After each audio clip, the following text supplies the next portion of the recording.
Greetings folks, and I hope you're all happy and healthy wherever you are in collecting land.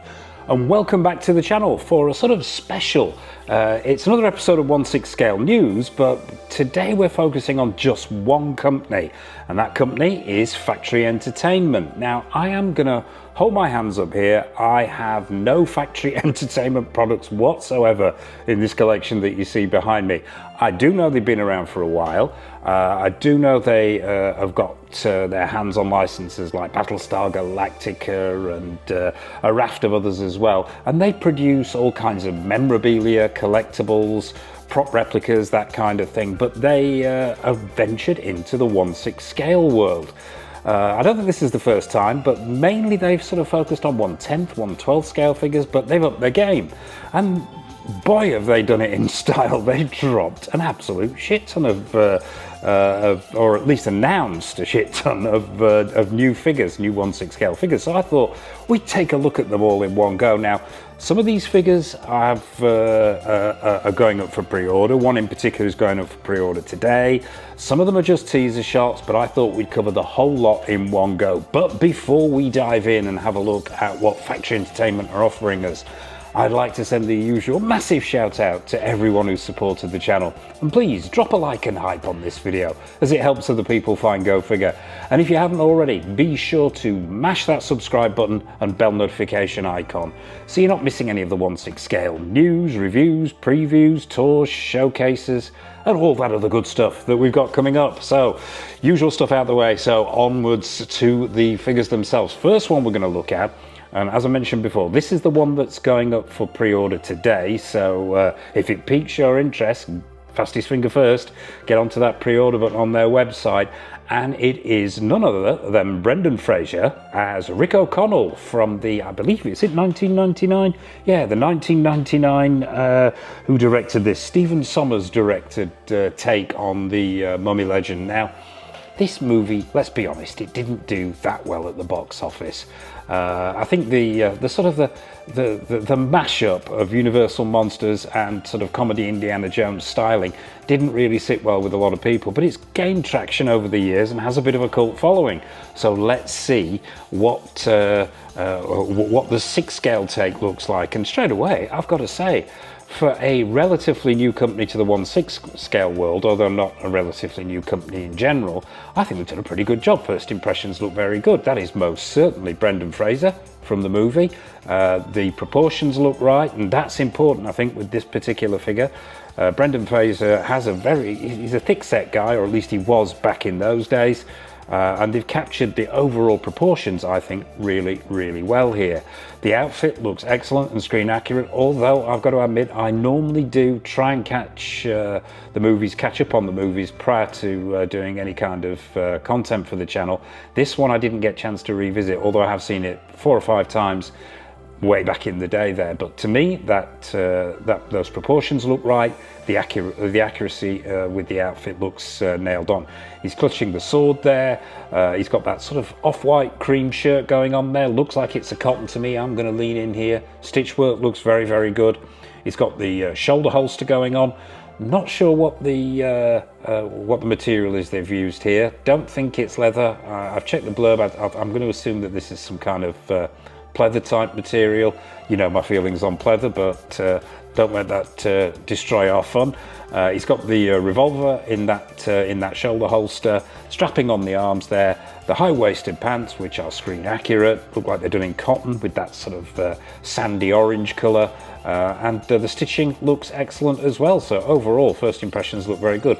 I'm sure we're going to get a bit close to this head, but overall, I think, yeah, I mean, is it Hot Toys in our caustic plastic levels of detailing? No, but it's still a very, very good head sculpt. And I think if you're a fan of the Mummy, I think you're going to be all over this one. That hair looks very, very good with that centre parting. The colour looks right, the style looks right. Sculpted plastic, obviously, and we're seeing individual strands in there. So on to the next. We've got him in an action pose here, clutching the 2 revolvers. I like this shot a lot. I think we've done some very, very good photography here, Factory Entertainment. This time he's wearing that sort of blue scarf. I'm going to assume that's material. And we're seeing the detailing on those 2 shoulder holsters.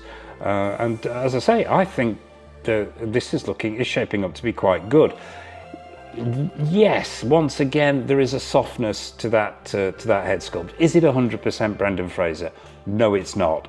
However, you know, for a relatively first toe dip into the 1/6 scale world, I think they've done a pretty good job here.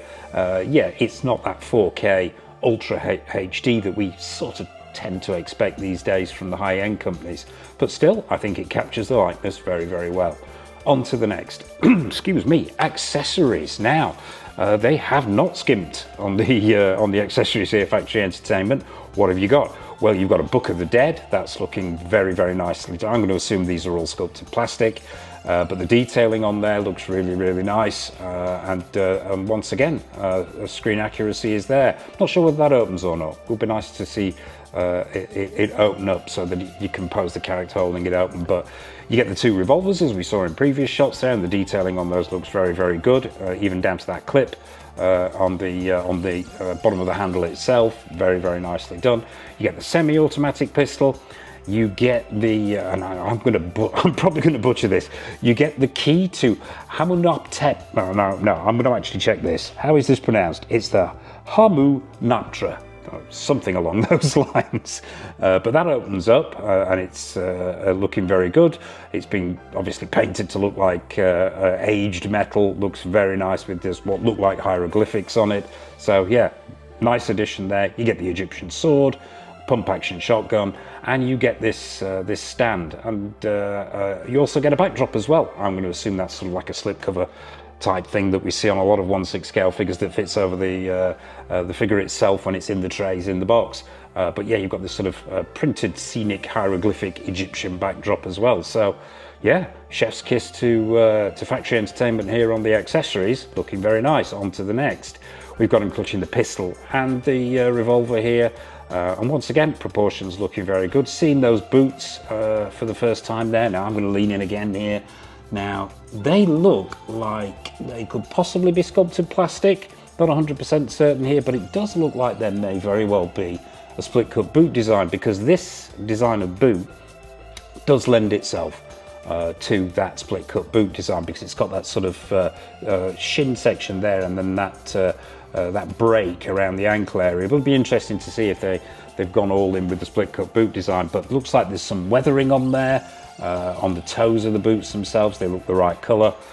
So overall, yeah, impressions on that body and that outfit. Although it is relatively simple, I think they've done a cracking job here. Next shot, clutching the shotgun. That looks very, very well done. I'm going to assume once again sculpted plastic at the risk of sounding like a broken record. But paint applications look very good, as does the outfit overall. On to the next, clutching the sword. Once again, I mean, not a huge variety of poses here, and nothing really showing off the articulation here. So until we get this figure in hand, we're not going to be able to really pass any kind of judgment on the body that Factory Entertainment have used here. But yeah, so far so good regarding the proportions, at least.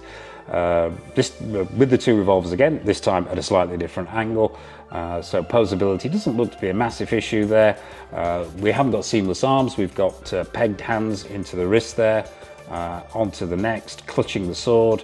Upper body articulation looks very, very good. Yeah, I think posing should be relatively simple with this one.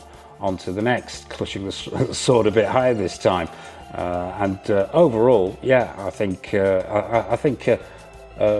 if, like I said before, if you're a Mummy fan, if you're a fan of the '99 Mummy, you're a fan of Brendan Fraser, then this one most certainly will land very, very well indeed. He's having a look at the Book of the Dead here. I like that. I like that shot a lot, and the detailing on that book looks very, very good. Yeah, thumbs up on the detailing there. So yeah, starting to get a little bit samey now, but overall, yeah, this is looking quite promising. Slightly closer shot there of the figure holding the shotgun, and once again we're getting a close up on that Book of the Dead this time.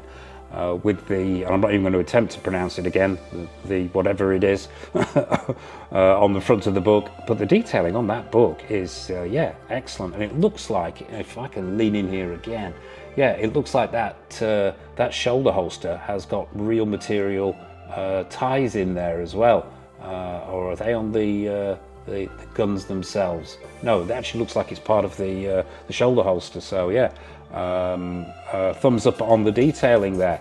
Once again, yeah, if I had any complaints, yeah, I would say that maybe that head sculpt is a little on the soft side, a little less HD, and maybe those paint applications look a little bit flat, but overall, yeah, Mummy fans beware. Okay, next up, right, now there's only 2 shots of this one. We don't have the complete set because these have been teased by Factory Entertainment. Now, Factory Entertainment have been doing Battlestar Galactica figures in various scales for a long time, so this one really shouldn't be too much of a problem for them. But what they are giving us is a Dirk Benedict as Starbuck, and we're getting a Richard Hatch as Apollo. Only 1 shot of each of these, unfortunately. I have scoured their website and the internet trying to find some more. I don't think there's an official announcement on the release date of these, but yeah, as soon as new pictures drop and more information drops, obviously stay tuned, and we'll be keeping you up to date on that. But first impressions on just the 1 shot, very good. Now the outfits shouldn't be an issue here. Really, I think the only thing that will be new territory for Factory Entertainment is actually moving up in scale with the body. The outfits they've been doing for a long time, but yeah, the original, I think it was 78. Yeah, the original Battlestar Galactica was 1978. I do remember watching this avidly as a child. Only ran for 1 season, unfortunately. Ran out of steam, ran out of money, ran out of support, which is a real shame. But I think they've captured Benedict very well there. That Galactica uniform looks absolutely spot on from the. Now I'm going to assume these are plastic boots here. It's only 1 shot, so we're not going to get any of the chances to see this up close, but the detailing on those boots looks great with the sculpted in straps, the 2 silver sections at the front there, the pants themselves, that sort of tanned coloured, almost like a velvet look to them, which match the tunic, look absolutely nailed on. The proportions most certainly look on point as well. The blaster, holster and belt look very well done with the thigh strap. The jacket, the all-important Galactica jacket. Now, right colour, yeah, that sort of that muddy deep brown with the brass fastenings, the gold stroke brass fastenings at the front. The high collar there, synonymous with this jacket, all look absolutely on point. Fit, finish, fall, from this photo at least anyway, all look nailed on. As does that detailing around the neck area of the tunic. Holding the blaster, which I'm going to assume is sculpted plastic, and then you've got that head sculpt. Now, I have managed to find another shot of both head sculpts from these, which was released, I believe, by Factory Entertainment a few days ago. We'll take a look at that, but from this shot at least, that looks very good. Unmistakably Dirk Benedict, unmistakably Starbuck. The hairstyle is right. The colours are right. You've got, it looks like you've got different shades in there, different tones. It was sort of a browny blonde colour in the TV show, and it looks like they've captured that pretty well. Sculpted plastic, obviously. Skin tones and textures on that face look pretty good. Is it 100% Dirk Benedict? As with the Brendan Fraser figure, yes, there's probably other companies out there that would do it, could do it with a more 4K and slightly better paint finish, but I don't think that detracts from the figure particularly here, and I think that looks very convincing indeed. Let's take a look at the Apollo. Just as good as far as I'm concerned. The uniform's pretty much identical as we'd expect here. Same jacket, same tunic, same pants, same blaster arrangement and belt arrangement and boots. So really the only major difference here being the head sculpt, but I think they've done Richard Hatch justice there. You've got that centre parted dark hair, individual strands picked out, and once again skin tones and textures are pretty good. not perfect, but pretty good. On to the next. Now this is the head sculpt shot that I managed to track down after much searching, and once again it sort of backs up, at least for me personally anyway, what I was saying earlier about the level of the sculpting here. Yes, it's not it's not going to put any of the major companies on the back foot.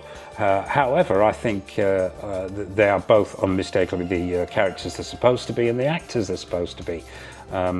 So yeah, skin tones and textures are pretty good. You've got a hint of a 5 o'clock shadow there on Dirk Benedict. The hair on this one, and this is a little odd here, and I'll just flip back to this shot here. Looks darker on this shot, but on this shot that's been released, we've got a lot more blonde going on here. So maybe the hair colour's not being finalised here. Maybe we're going to look at a mixture of the two here. But overall, I think both of those head sculpts are pretty good. Hair's a little bit on the matte side, and the individual strands are a little bit dull. Perhaps could have been a few more there, but overall, I think they've made a fist of it here. It'll be interesting to see what price point is on these figures. So that is Battlestar Galactica. On to the next. Now, this is where Mr. Go Figure gets very, very excited indeed. I seem to have been waiting my entire life, or at least since the 70s when I first saw Jaws, to see the three main characters done in 1/6 scale. Now, we know that getting a license for the likeness of Roy Schneider is damn near impossible. His estate will not release that. So the chances of ever seeing a Brody in 1/6 scale are very, very, outside of obviously very, very expensive custom jobs, is highly unlikely. But what factory have given us, so they've got part of the license at least, is a Hooper and a Quint. Now, only one shot of these as well, unfortunately, but let's have a look. Now, it's difficult with these shots. I'm going to say this from the get-go to get any real idea of the quality of the head sculpts. Now, these are teaser shots, and they're probably going to be subject to change, as with the other figures as well. But the first impressions, scale and proportion-wise, it looks very, very good. That outfit looks on point. Very, very simple outfit, this one. You've got the slip-on deck shoes. You've got the not slip-on, they're lace-tied, but you've got the boating stroke deck shoes there.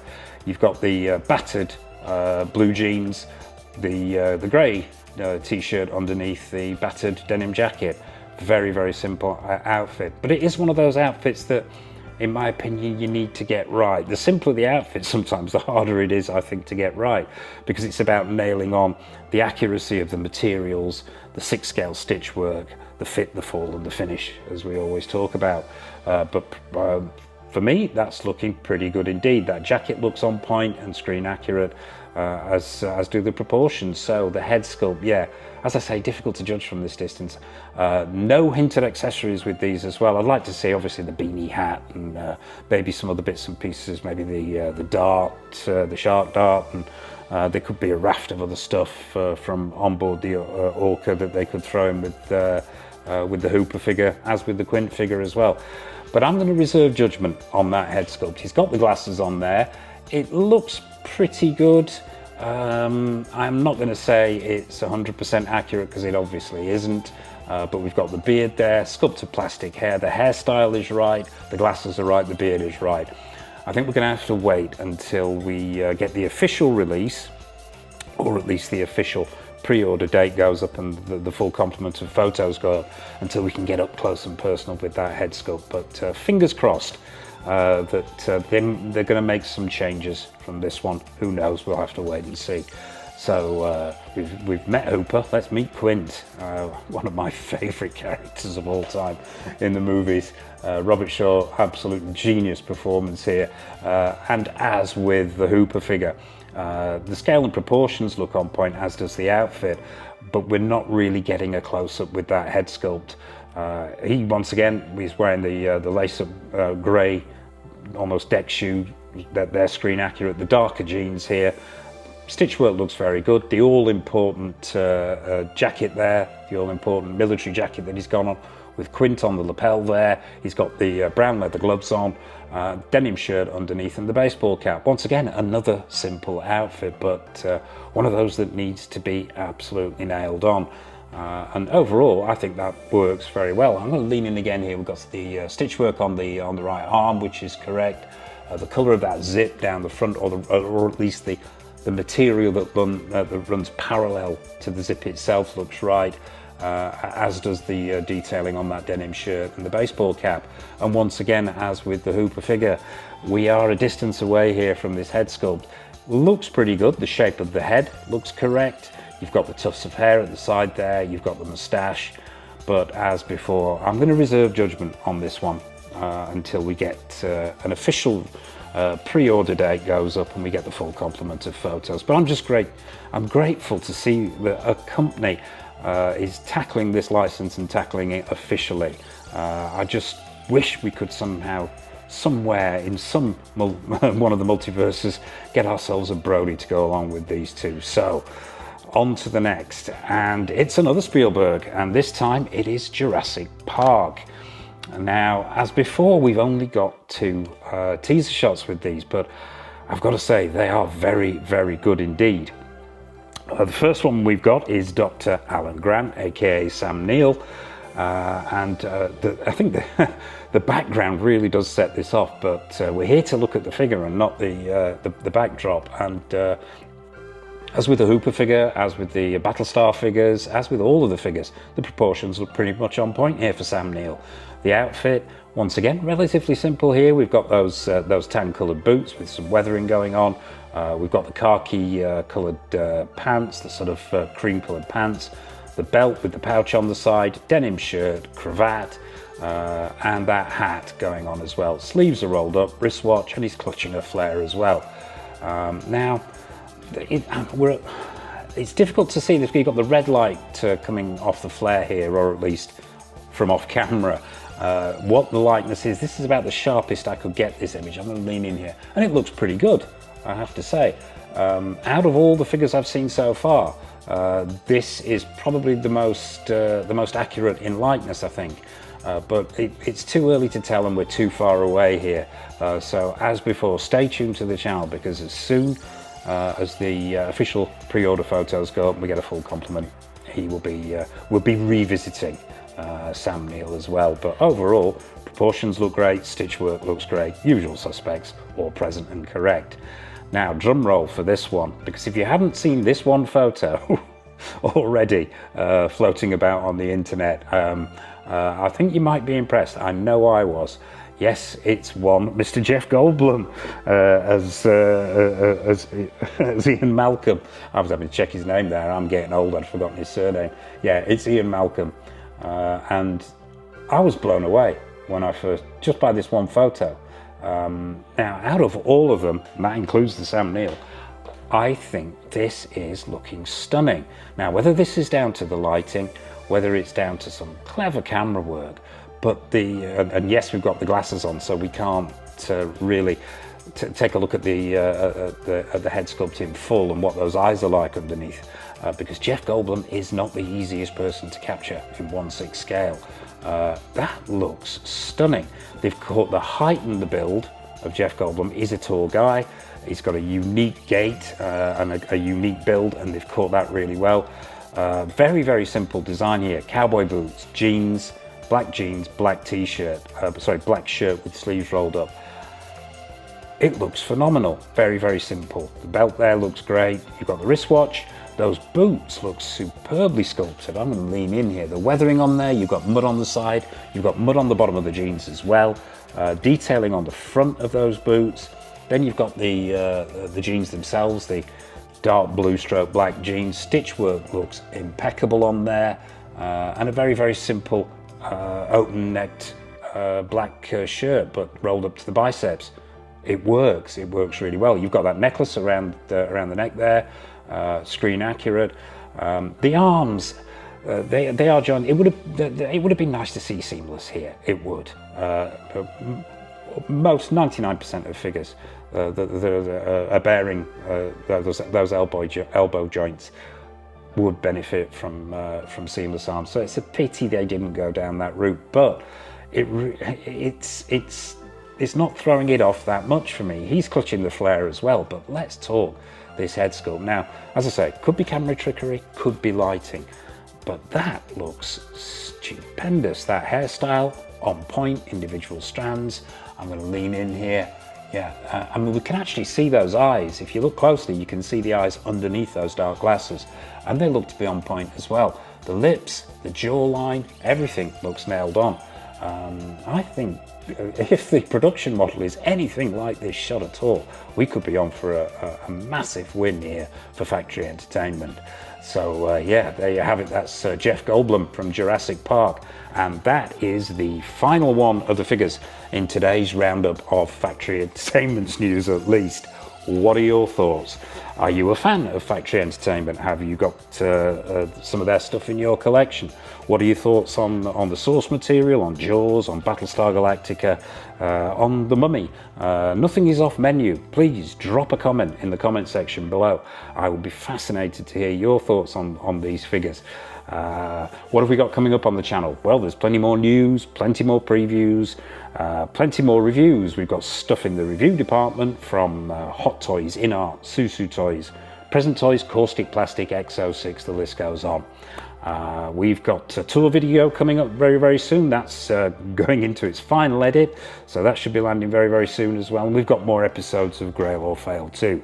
So, as I mentioned at the top there, if you haven't subscribed already, please do. And I suppose all that remains for me to say is, from myself and all the characters that you've seen today, a massive thank you for watching as always. And until next time on the channel, take care of yourselves and happy collecting.